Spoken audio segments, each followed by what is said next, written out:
Senator Tim Scott, the Republican from South Carolina, who we understand to be on Donald Trump's shortlist for vice president. He was together with a bunch of big names attending a summit/fundraiser with the likes of Bill Ackman, Ken Griffin, Mark Andreessen, showcasing a powerful and rich network that he has access to as he vies to join Donald Trump on the ticket. Let's bring in now our political panel, Jeanne Zaino. She is a senior democracy fellow with the Center for the Study of the Presidency and Congress, and Lisa Camooso Miller, former RNC communications director and host of the Friday Reporter podcast. So, Lisa, first to you, is the ability to bring in money enough to vault Tim Scott to the top of the Veep shortlist?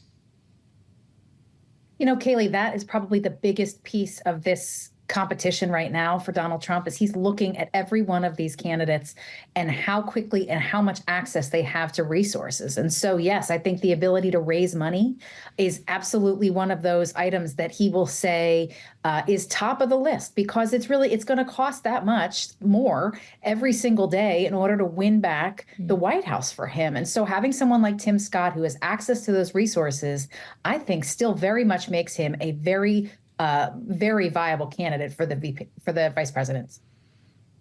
Of course, he's not the only one that has that. Senator J.D. Vance of Ohio is a former venture capitalist. He's a Peter Thiel acolyte. He's hosted fundraisers for Donald Trump out in San Francisco. You have Governor Doug Burgum, who is a self-made multimillionaire many times over after selling his company to Microsoft. Jeanne, it feels like a lot of these candidates do have the money thing in common. So what differentiates them? Yeah, I mean, you have a lot of big fundraiser there, and Tim Scott has proven this over and over again. He is a formidable fundraiser, and the Juneteenth fundraiser was a big one for him.